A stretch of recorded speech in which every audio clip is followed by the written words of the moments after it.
देखिएगा,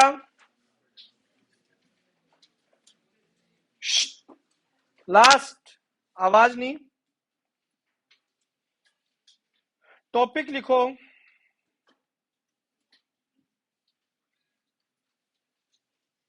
फंक्शन।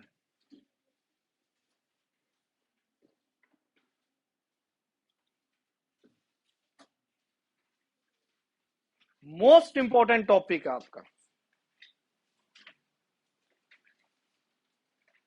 जो इसका बेसिक बेसिक है 2 से 3 दिन का, वो ही बहुत इंपॉर्टेंट है। उसके ऊपर मैक्सिमम क्वेश्चन आते हैं आपके कॉम्पिटिटिव एग्जाम में, एंट्रेंस में, हर जगह। और इसमें रेंज और डोमेन निकालनी, जबरदस्त टॉपिक है। तो पूरी कंसंट्रेशन के साथ इसका बेसिक समझिएगा। सबसे पहले मैं आपको फंक्शन के बारे में थोड़ा सा बता दूं, उसके बाद इसकी डेफिनेशन लिखवाएंगे। देखो, अगर मैं सेट ए में ए बी कोई 2 एलिमेंट लेता हूं, बी सेट में 1 2 3 कोई 3 एलिमेंट लिए, अगर मैं करता हूं इनकी कार्टेशियन प्रोडक्ट,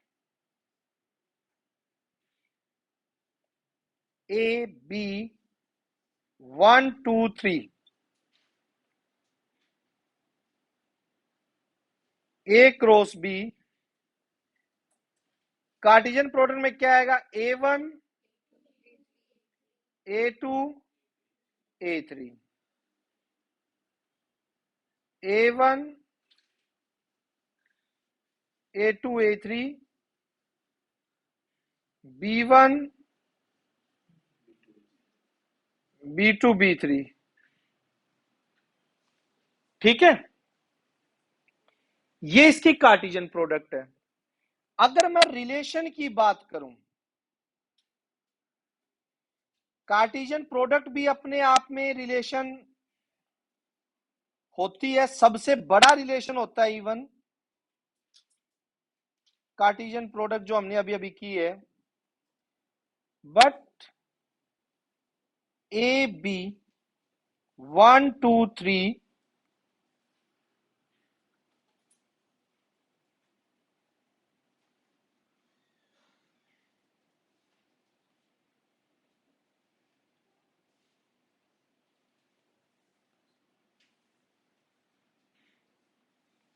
ये देखिए,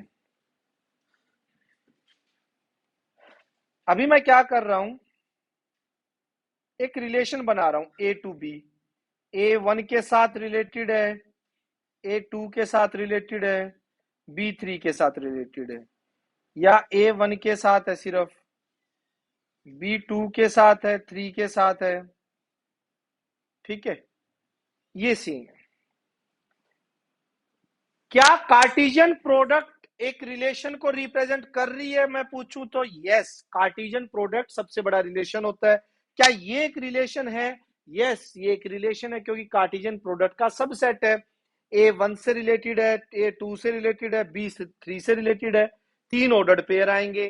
क्या मैं कहूं कि ये आपका एक रिलेशन है? बिल्कुल है, जिसमें सिर्फ एक ऑर्डर्ड पेयर आएगा, A, 1। मैं कहूं क्या ये आपका रिलेशन है?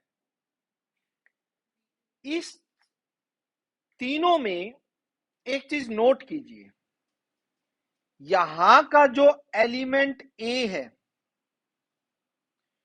वो सेकंड सेट के 2 एलिमेंट के साथ रिलेटेड है, बी एक के साथ ही रिलेटेड है।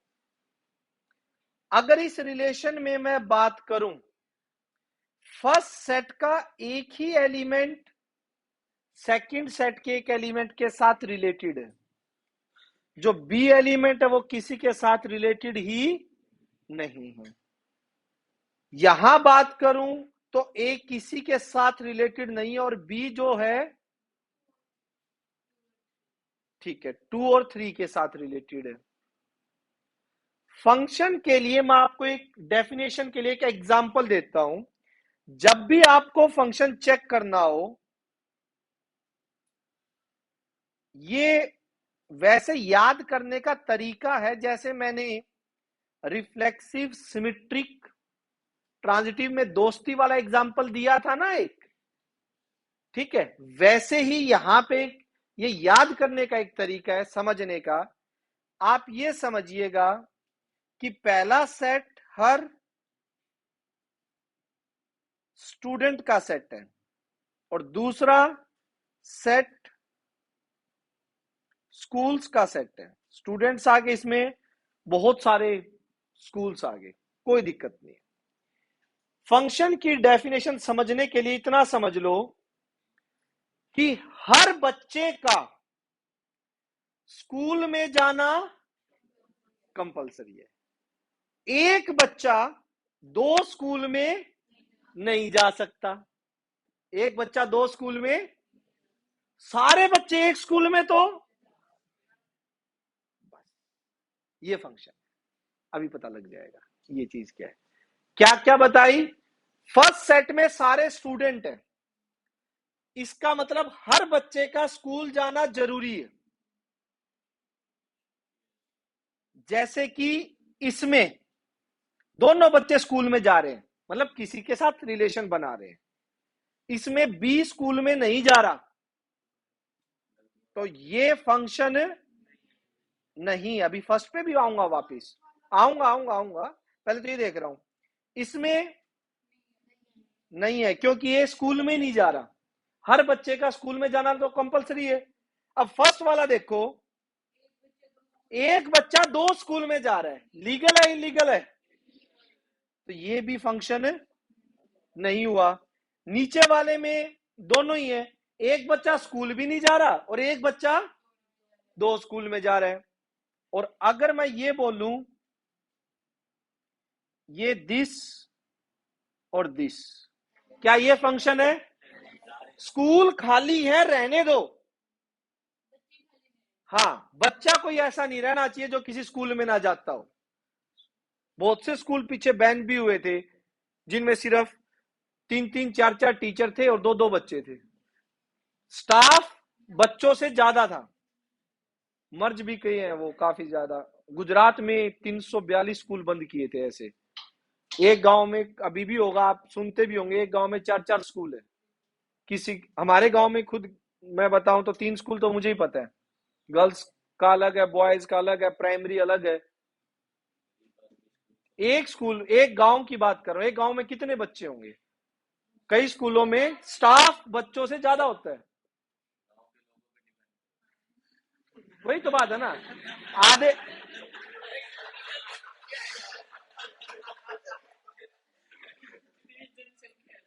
बिल्कुल बेटा बिल्कुल, तो वही है ना। लेकिन सभी बच्चे सभी बच्चे एक स्कूल में तो नहीं जा रहे। गांव के आधे बच्चे तो प्राइवेट स्कूल में जाते हैं आजकल।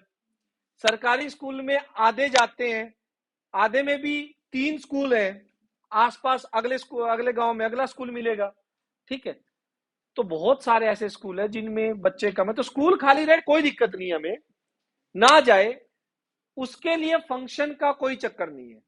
बट कोई भी बच्चा खाली नहीं रहना चाहिए। और एक बच्चा दो स्कूल में जा रहा है तो वो भी गलत बात है, इलीगल है वो तो यार, है ना। दो स्कूल में तो नाम नहीं चल सकता, एक ही स्कूल में होना चाहिए ना। क्लियर है? कोई दिक्कत? तो फंक्शन की कंडीशन क्या है, अब ध्यान से सुनो। अभी मैं बोल के बता रहा हूं, फिर ये ऑफिशियल लैंग्वेज इसकी लिखवाऊंगा जो यहां है डेफिनेशन की। डोमेन सेट यानी फर्स्ट सेट के हर एलिमेंट की कोई ना कोई इमेज होनी चाहिए। फंक्शन में इमेज बोलते हैं। जैसे यहां पर फर्स्ट में अगर बात करूं तो ए की 2 इमेज है, 1b है और बी की एक इमेज है। यहां पे ए की इमेज कौन है? 1, एक इमेज। तो ध्यान से सुनिए बात को कि फंक्शन के अंदर फर्स्ट सेट यानी जिसको बोलते हैं हम डोमेन सेट के हर एलिमेंट की इमेज एग्जिस्ट करनी चाहिए और हर एलिमेंट की यूनिक इमेज होनी चाहिए। यूनिक मतलब एक इमेज होनी चाहिए। समझ आ रही है बात? एक से ज्यादा नहीं होनी चाहिए।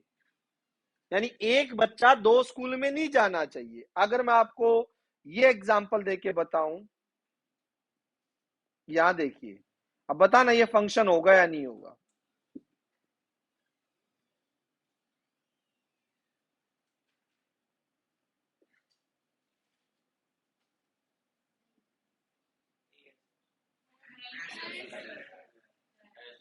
है या नहीं है?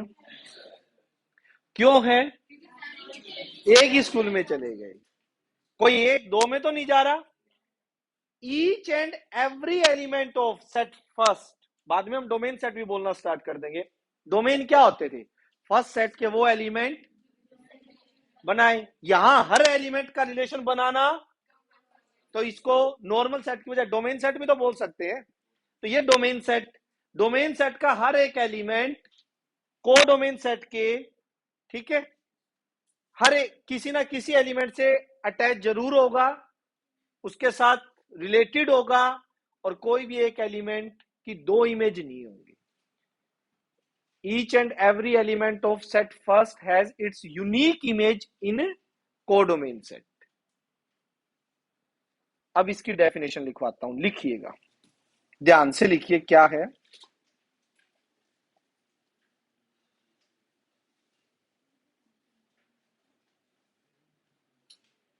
लिखो, let X Y be to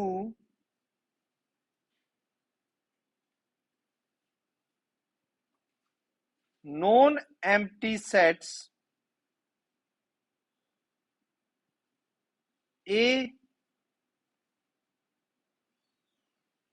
subset of X cross Y, उनकी कार्टेशियन प्रोडक्ट का सबसेट है, उसको कब बोलेंगे? Is called a function. उसको फंक्शन कब बोलेंगे? फंक्शन भी बोलते हैं। फंक्शन के दो और नाम है, मैपिंग और मैप। फंक्शन के ही नाम है, मैपिंग भी बोल देते हैं इसको, मैप भी बोल देते हैं। फ्रॉम एक्स टू वाई कब बोलेंगे कि वो फंक्शन है? इफ ये डबल वाला है, इफ एंड ओनली इफ वाला। For each X belongs to X, पहले सेट से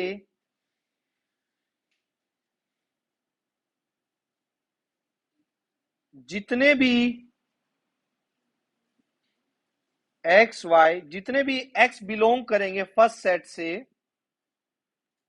देयर एग्जिस्ट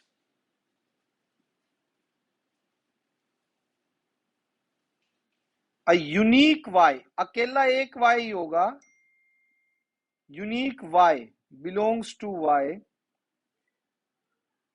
एक्स के लिए एक यूनिक वाई होगा, सच दैट एक्स वाई से रिलेट होकर उस फंक्शन में जाएगा। फंक्शन को एफ से लिखते हैं, रिलेशन को आर से लिखते थे, फंक्शन को एफ से लिखते हैं। एंड रिटर्न बाय कैसे लिखा जाएगा? एफ एक फंक्शन है एक्स से वाई पे। क्लियर है? यानी इसको अगर वर्डिंग में लिखूं तो यूं लिख सकते हैं, for each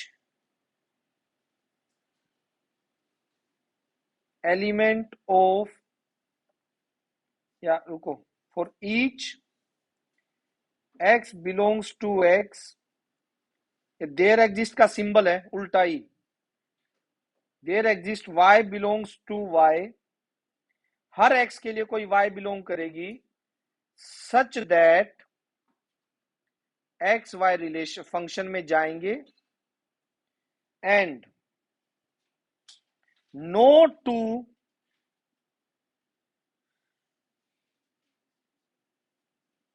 different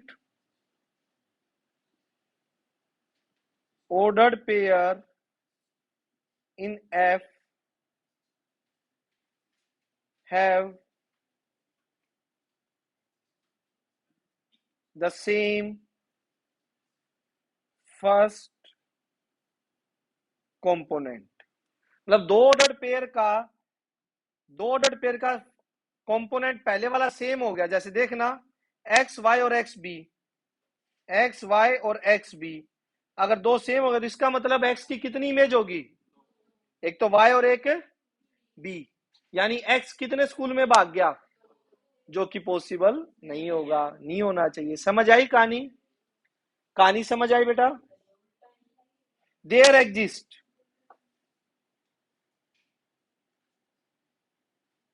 there exist का सिंबल है ये।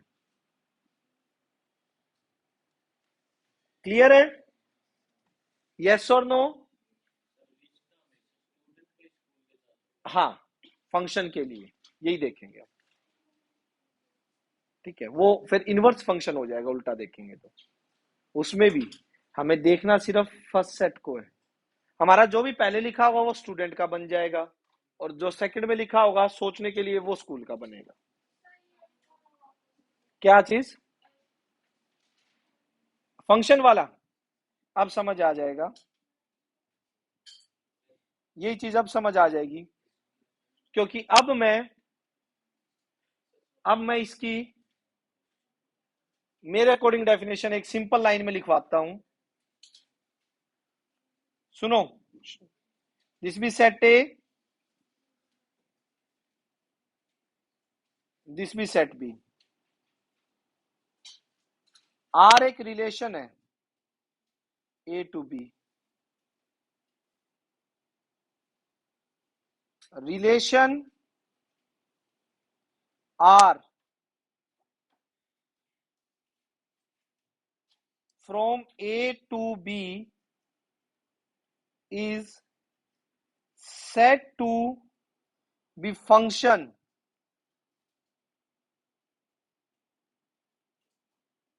from A to B।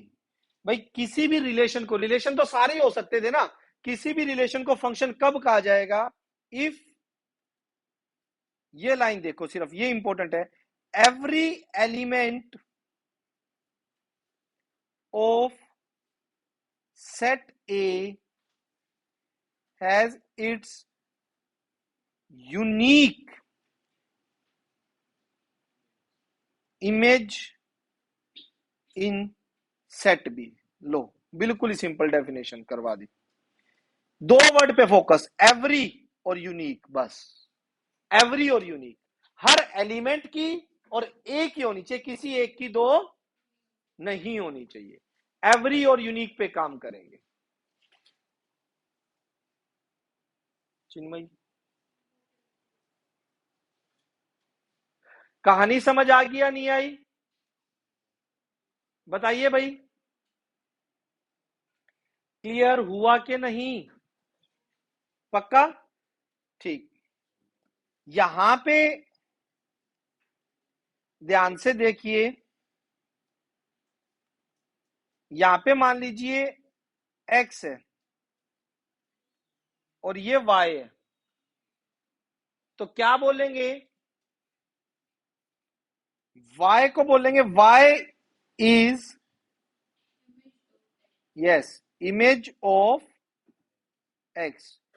y होगी जो x की क्या बोली जाएगी? इमेज। और x को बोलेंगे x is pre image, pre image of y। ध्यान से देख लीजिए, y को बोलेंगे x की इमेज कौन है? y। x की इमेज कौन होगी? y। और y की प्री इमेज कौन होगी?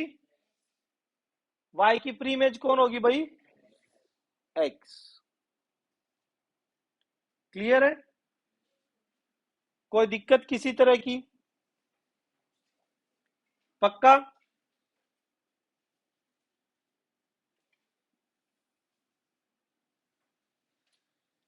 ठीक, नेक्स्ट डोमेन और रेंज का तो आपको पता ही है।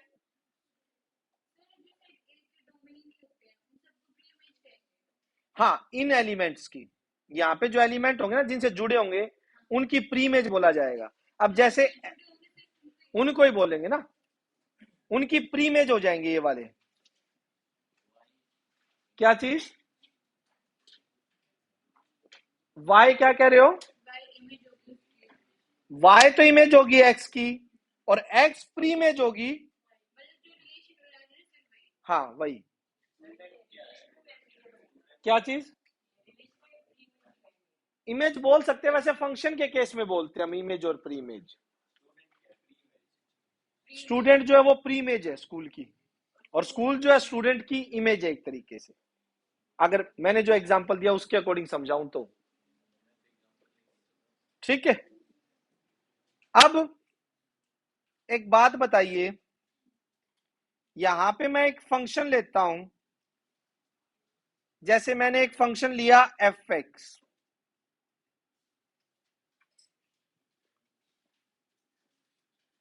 एक्स स्क्वेयर प्लस 1, ये एक फंक्शन है। नेचुरल या रियल नंबर पे भी बात करूं तो आप इसमें एक चीज देख सकते हो कि x की वैल्यू, रियल से रियल पे बात करता हूं, x की वैल्यू मैं पिक करूंगा जैसे 0, f ऑफ 0 पे आंसर क्या आएगा? 0 का स्क्वायर 1 1, यानी 0 पे आंसर आया मेरा 1। मैं -1 कितना होगा? -1 पे 2, 1 पे भी कितना मिलेगा? 2। क्यों नहीं है? हर बच्चा स्कूल जा रहा है, 2 बच्चे एक स्कूल में जा रहे हैं, दिक्कत क्या है? हाँ जी।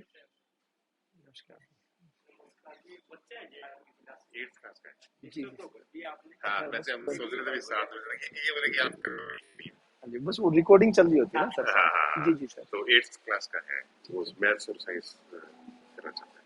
ठीक है सर, 8th क्लास का मेरा सर 7 to 8 है बैच, 7 से 8 का बैच 7 से 8 का। है। जी सर। तो वो बीच में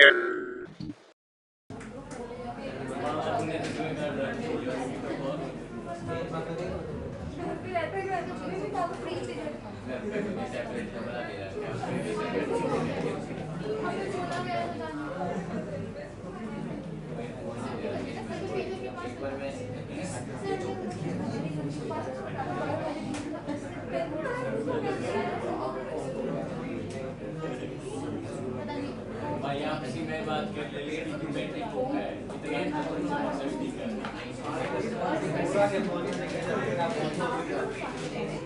भाई वाला के फोन पे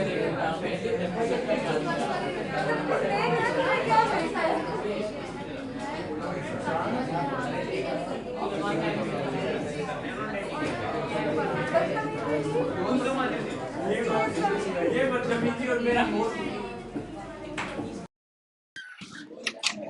बस भाई देखिएगा,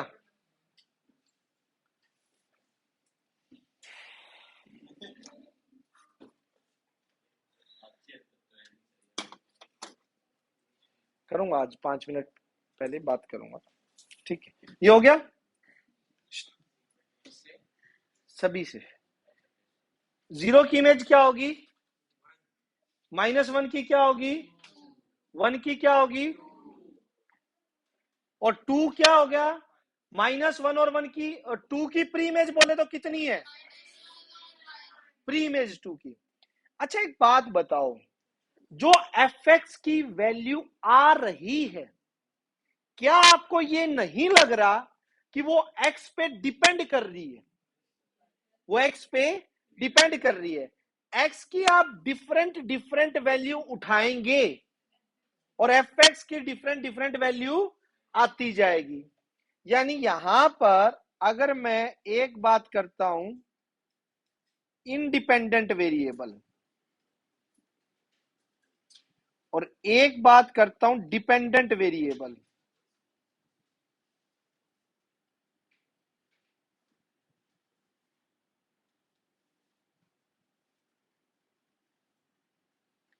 इंडिपेंडेंट वेरिएबल वो होता है किसी पे डिपेंड नहीं कर रहा। जैसे एक्स की वैल्यू की बात करें, क्या एक्स की वैल्यू किसी पे डिपेंड कर रही है? मन कर रहा है वो उठा रहे हैं, 0 पे देख ली, -1 पे देख ली, 1 पे देख ली, 2 पे देख लो, 3 पे देख लो। लेकिन जो एक्स की वैल्यू आप यहां से सिलेक्ट करोगे वो किसके साथ जुड़ेगी, वो डिपेंड करता है इस फंक्शन पे। मतलब फंक्शन से आंसर निकलेगा ना, एक्स पे डिपेंड कर रहा है कि क्या सिलेक्ट करेंगे वहां, यहां आंसर क्या आएगा वो डिपेंड करता है यहां क्या एलिमेंट सिलेक्ट किया आपने। 0 किया है तो 1 आया, -1 किया है तो 2 आया, 3 करूंगा तो बताओ कितना आएगा, 10 आएगा। वो 10 3 पे डिपेंड कर रहा है ना, तो यहां पर जो x एलिमेंट होते हैं वो इंडिपेंडेंट होते हैं, पहले सेट के जो एलिमेंट होते हैं x होता है वो तो इंडिपेंडेंट होता है, और y जो सेकंड सेट का एलिमेंट होता है वो डिपेंडेंट होता है, वो डिपेंड करता है x के ऊपर कि आपने x क्या लिया है, उस पर डिपेंड करता है। कहानी समझ आई? यस और नो? रिपीट? रिपीट से ज्यादा मैं तेरे को एक बढ़िया सी चीज बना के दिखा दूं जिसे समझ आ जाएगा, जिसे बोलते हैं ग्राफ। देख, सिस्टम ही क्लियर है सारा इससे। ये y यानी एफ एक्स जो वैल्यू निकल रही है, y dash x x dash, यहां आप देखो इस फंक्शन में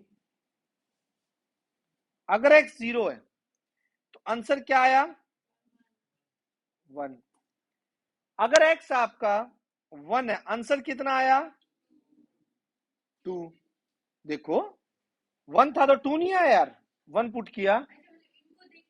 हाँ, इन्हीं को देख के, इन्हीं को ग्राफ पे रिप्रेजेंट कर रहा हूं मैं। अच्छा, -1 को देखोगे कितना आएगा? 2 आएगा।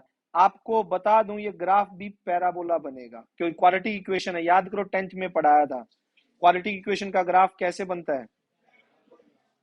हाँ, ये इस टाइप से बनेगा ग्राफ भी। तो यानी कि एक्स एक्सिस पे जो वैल्यू है वो इंडिपेंडेंट है, आप कोई भी सिलेक्ट कर सकते हो। यानी जो भी डोमेन सेट की वैल्यू होती है वो यहां की होती है एक्स एक्सिस की, कि कोई भी उठाओ पुट कर दी, और जो आंसर निकल के आएगा वो किस पे होता है? वाई एक्सिस पे। समझ आ रही है बात? तो वाई एक्सिस पे जो वैल्यू होते हैं वो डिपेंडेंट वैल्यू है। नहीं, वो तो डिपेंड करता है, पैराबोला तो ऊपर नीचे भी हो सकते हैं, यू भी हो सकते हैं, यू भी हो सकते हैं। हाँ, वर्टिकली बनेगा, डाउनवर्ड भी बन सकता है, लेकिन वो डिपेंड करता है इसका कोफिशिएंट पे। माइनस हो तो कोफिशिएंट याद करो, ठीक है। तो ये चीजें हैं, समझ आया? डिपेंडेंट ये वाले डिपेंडेंट है, जो आंसर निकल के आ रहे हैं वाई एक्सिस पे जो वैल्यू आएंगी, और ये वाले क्या होंगे? इंडिपेंडेंट होंगे। क्या? सेट, ये सेट भी डिपेंडेंट है। ये कह दो कि रेंज सेट डिपेंडेंट है। रेंज मतलब कोडोमेन में तो सारे आ गए ना जो रिलेटेड होंगे या नहीं होंगे, लेकिन रेंज में सिर्फ वो आएंगे जो उनके आंसर होंगे, वो आएंगे ना रेंज में, तो वो तो डिपेंडेंट हो गए ना डोमेन वालों पे।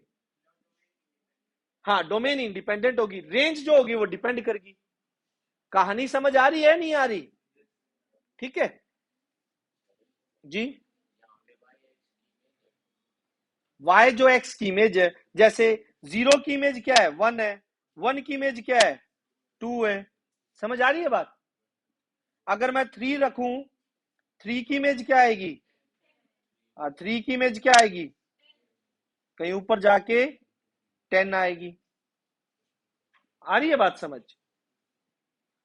3 रखोगे तो आंसर 10 ही आ रहा है फंक्शन में, ठीक। और ये वाले सारे डोमेन और जो जो इमेज बन रही है उनको क्या बोला जाएगा? रेंज। समझ आ गई बात? रेंज जो जो रिलेशन बना रहे हो फंक्शन में,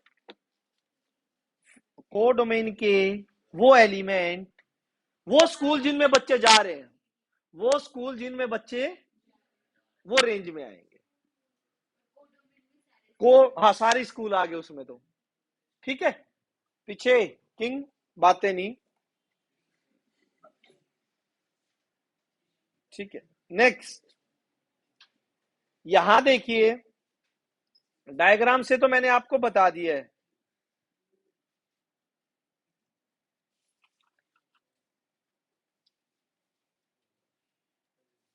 ये देखो, एक गजब की चीज है, वर्टिकल लाइन टेस्ट। फंक्शन है या नहीं है?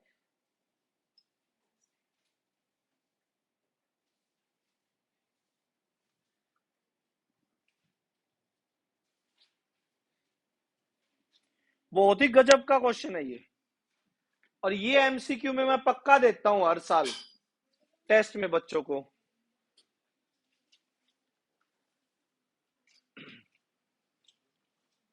मनन, सो रहे हो बेटा? सीधे बैठो।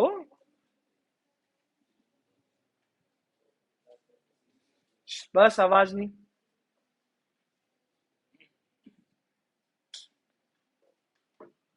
वर्टिकल लाइन टेस्ट क्या होता है ये? सोचो भाई, फंक्शन कब नहीं होगा आपका? जब एक बच्चा या कोई बच्चा स्कूल में एक्स डैश, ठीक है। अब देखिए, अगर एक ग्राफ यूं आ रहा है,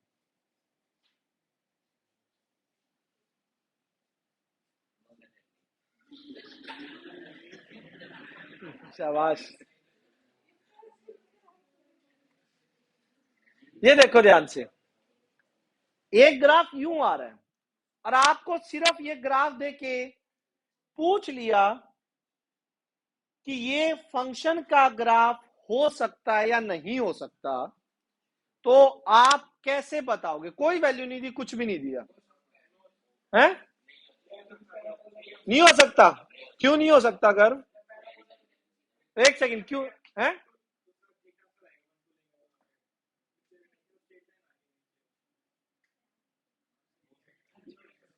आंसर ही नहीं आएगा। नहीं, बोल तो, बताओ तो, समझाओ, मैं समझ जाऊंगा। मेरे लिए 1 मिनट तो निकाल सकता है समझाने के लिए, वहां सारी सारी रात निकलती है समझाने के लिए, ठीक है। मेरे को तो एक लाइन ही बोलनी है ढंग से, बस बेटा।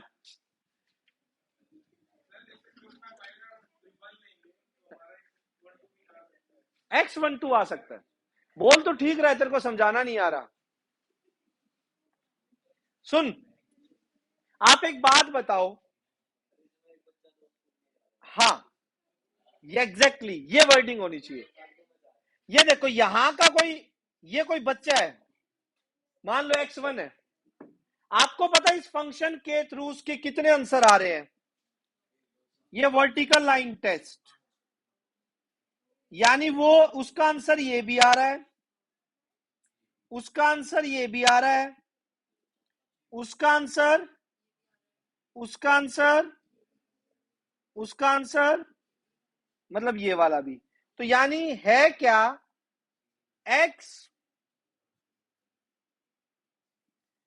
X1 एक एलिमेंट है और उसके B1, B2, B3, B4, B5, यानी एक एलिमेंट की बहुत सारी इमेज आ गई। क्या यूनिक इमेज रही?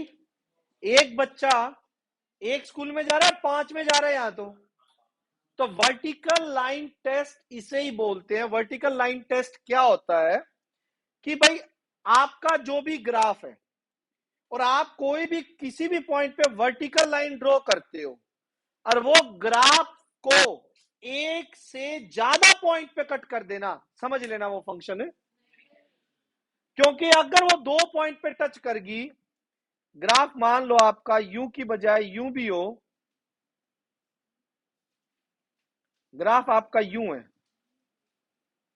ठीक है, वर्टिक, हाँ, क्योंकि एक लाइन अगर 2 पॉइंट पे टच करेगी, मतलब ये जो बच्चा है यहाँ पे x1 2 स्कूल में चला गया ना, उसकी 2 वैल्यू निकल आई, तो वहीं से ये प्रूव हो जाएगा कि ये फंक्शन नहीं है, यूनिक इमेज नहीं है। इसको वर्टिकल लाइन टेस्ट बोलते हैं। समझ आ रही है बात? कहीं से भी चली जाए, कैसे भी लहराते हुए, कैसे जाए, लहराते हुए, यूं यूं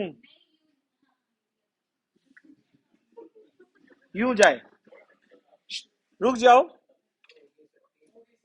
ले, रुक जा, 1 2 3, वर्टिकल लाइन टेस्ट, एक ही,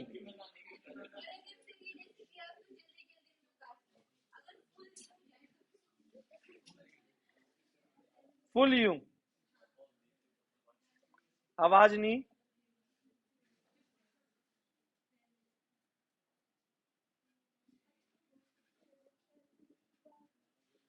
यूं,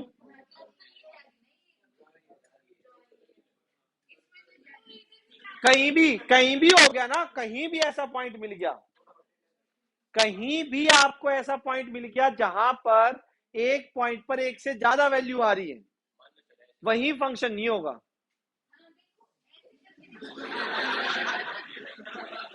फिर ये है, अगर ऐसा नहीं मिल रहा तो कोई भी पॉइंट है, फिर फंक्शन है। ठीक है, क्या? हाँ, तो वही वो ऐड वाली बात कर रहा है, इंपीरियल ब्लू की ऐड नहीं थी उसमें, पहले तो यू पी पी फिर you you you you you. ठीक है, ओके, हाँ बोल भाई, मुंह में क्यों रखा बात? स्ट्रेट लाइन जा रही है तो वो तो फंक्शन है ही। स्ट्रेट लाइन अगर यूं जाए, कोई बात नहीं, इनको अच्छे से देखिए, ये बच्चे कुछ है ना, ये भी चल जाएंगे। समझ आई बात?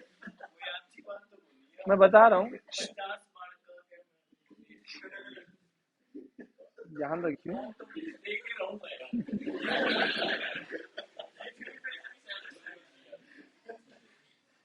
ये अगर बात करें, हाँ भाई किंग, किंग, ठीक है, इसमें तो है ही नहीं, हर एक वर्टिकल लाइन अगर ड्रॉ करोगे, अच्छा ये भी नहीं है, पैराबोला भी तो फंक्शन है, इसमें कौन सा कर रहा है? इसमें देखना, आप जितने भी पैराबोला बनाओ, यूं पैराबोला जो बनेंगे, एक पे एक ही आएगा। वर्टिकल लाइन टेस्ट देख लो, किसी भी एक पॉइंट पे भी 2 नहीं आ रहे। यस, लाइन ही वर्टिकल हो तो बिल्कुल भी नहीं है। सुन, सारे पॉइंट हो गए, तो ये देखना, तू कह रहा लाइन ही वर्टिकल हो, ग्राफ ही हो, ग्राफ मतलब ये कह रहा है तू फंक्शन है कौन, ये चीज होगी, यानी एक्स पर एक ही पॉइंट पर कितनी सारी वैल्यू आ रही है तेरे को पता है, यानी एक बच्चा हजारों स्कूल में जा रहा है? हाँ, फेल नहीं हुआ, फंक्शन ही नहीं हुआ ना, है, ये तो है पैराबोला फंक्शन। आवाज नहीं, हाँ गौरी, कौन से वाला? एक सेकेंड रुक जाओ, ये वाला, ये फंक्शन क्यों नहीं हुआ? एक बात बताओ, इस पॉइंट पे क्या आपके 2 आंसर नहीं आ रहे? क्या?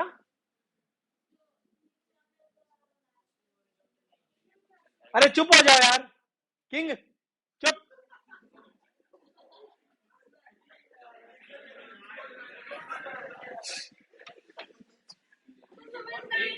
बेटा बोलो। हाँ, ये क्या चीज? हाँ तो फिर वो भी तो फंक्शन नहीं है, ये वाले की बात कर रहे हो, तो ये फंक्शन कहां बोला मैंने? नोट फंक्शन, ये भी फंक्शन नहीं है, ये भी नहीं है। क्या फंक्शन? ये है, ये फंक्शन है, ये फंक्शन है, नहीं, बहुत सारे हो सकते हैं, जहां पर भी आप वर्टिकल लाइन ड्रॉ करो। ठीक है यार, कमाल कर रहा है। साइन एक्स का फंक्शन ले,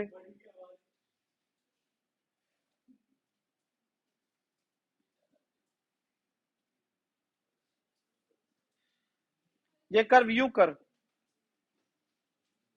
फंक्शन है, ये बिल्कुल है। आप हॉरिजॉन्टल कितने भी कर लो, सिंगल पॉइंट पे कट होंगे, एक से ज्यादा पे कट होंगे ही नहीं। है? ध्रुव थोड़ी ना है सारे।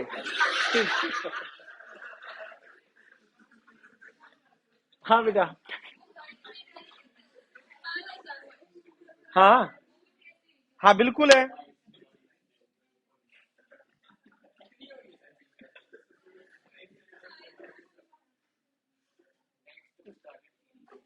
यहां देखो,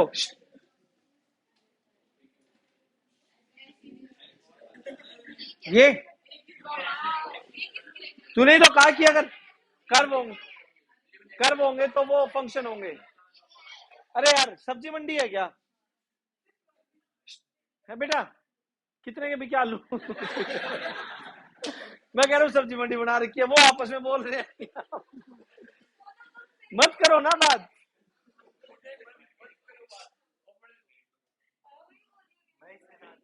दोनों का रजिस्ट्रेशन हो चुका है।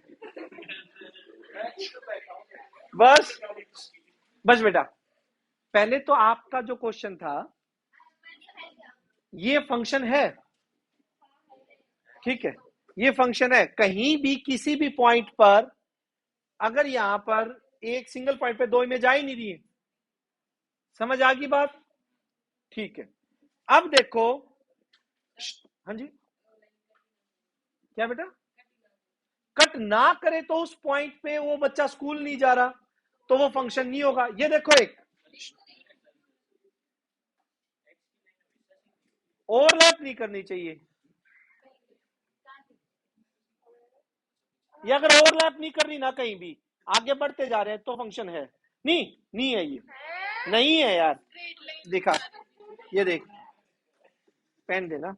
इस एक पॉइंट पर कितने सारी इमेज आ गई, इस एक पॉइंट पर एक बच्चा कितने स्कूल में चला गया है, देख। ये नहीं है। ये बस बेटा, कोई डाउट? हाँ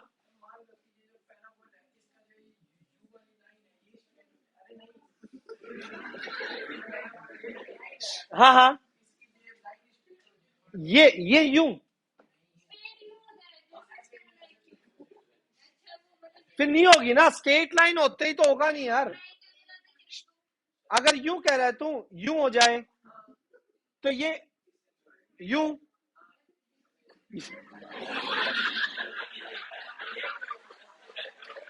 वाह बेटा, बाजीराव दिल्ली यूपीएससी की तैयारी करवाता, वहां जा यार। तेरे लिए वो प्लेस ठीक है। समझ आई बात? हाँ, अब सुन, एक सेकंड पहले उसका आंसर तो दे लूं। रुक जा एक बार, बात करूंगा यार। भाई, इस एक पॉइंट पर कितनी सारी इमेज आ गई यार वाई की? ठीक है, काफी आ गई, तो कहा हुआ फंक्शन ये है। ध्रुव बोल, अरे बोल बोल। एक्स एक्सिस ये वाली, तो एक्स एक्सिस तो ओरिजिन, हाँ वो वर्टिकल, तभी इसको वर्टिकल लाइन टेस्ट बोलते हैं।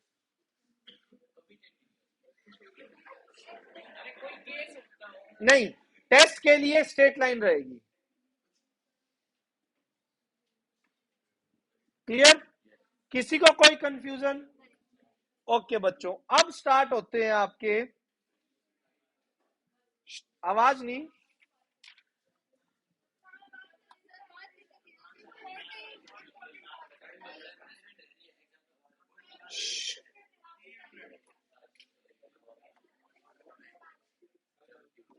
बस ध्यान से देखो,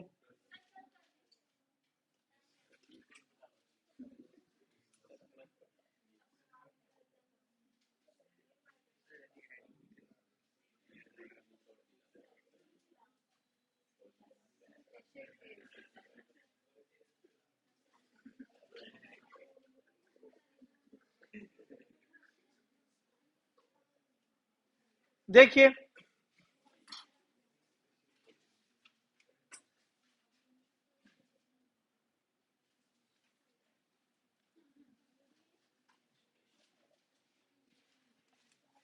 स्पेशल टाइप्स ऑफ फंक्शन। कुछ फंक्शन बहुत स्पेशल है, इसमें आगे आने वाले हैं, ध्यान से देखो। पहले फंक्शन की मैं बात करूं तो फर्स्ट है रियल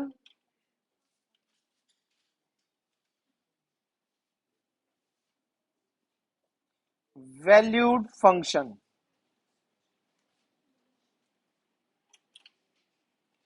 क्या होता है,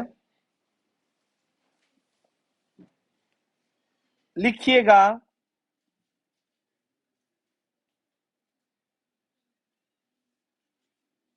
a function f from a to b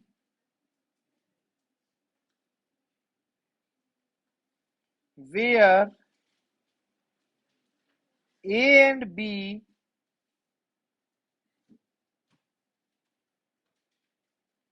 are set of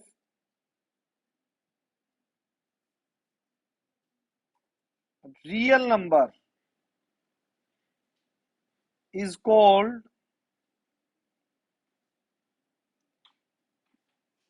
a real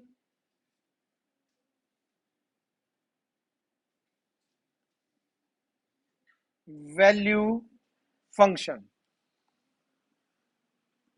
वैसे मुझे थोड़ा सा ये एलिमेंट में हल्का सा रोंग लग रहा है, क्योंकि आपको बता दूं एक फर्क होता है किस किस में।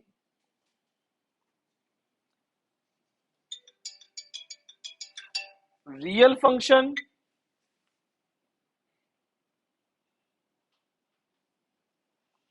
ठीक है, और एक है रियल वैल्यू फंक्शन।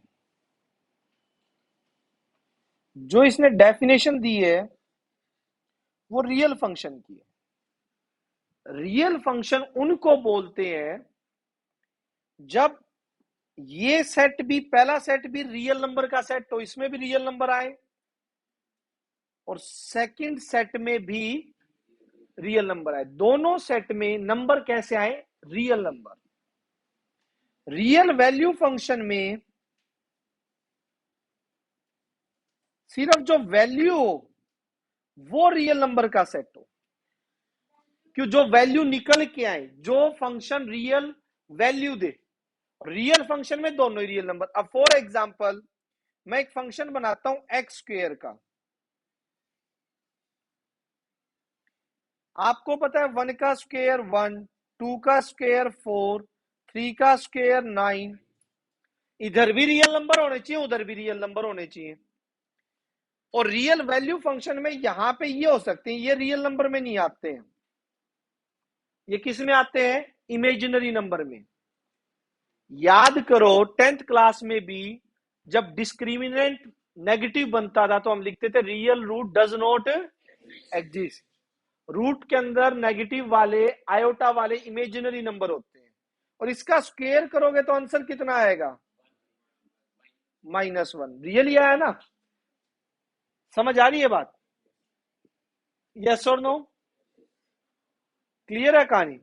तो ये अगर मैं आपसे बोलूं कि रियल वैल्यू फंक्शन ऐसे फंक्शन होते हैं जो वैल्यू रियल दे, यानी उनका कोडोमेन सेट कैसा हो, रियल नंबर का सबसेट, ठीक है। और जिनके डोमेन और कोडोमेन दोनों ही रियल नंबर के सेट हो वो रियल फंक्शन होते हैं। कहानी समझ आ रही है, नहीं आ रही?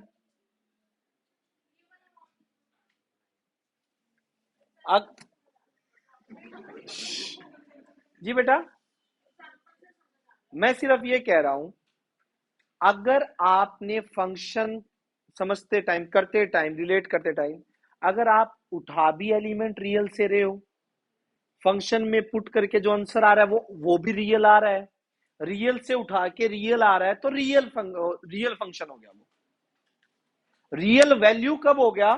जब उठने में कुछ इमेजिनरी फंक्शन भी आ जाए, जैसे इमेजिनरी नंबर √-1, लेकिन उनका आंसर क्या है? रियल। जो आंसर निकले उनसे फंक्शन के बाद, वो क्या निकले? रियल निकले। ठीक है, तो वो क्या रहेगा? रियल वैल्यू फंक्शन रहेगा। आ रही है बात, नहीं आ रही समझ? क्लियर है? ठीक है, बाकी कल करेंगे। कल मोस्ट इंपोर्टेंट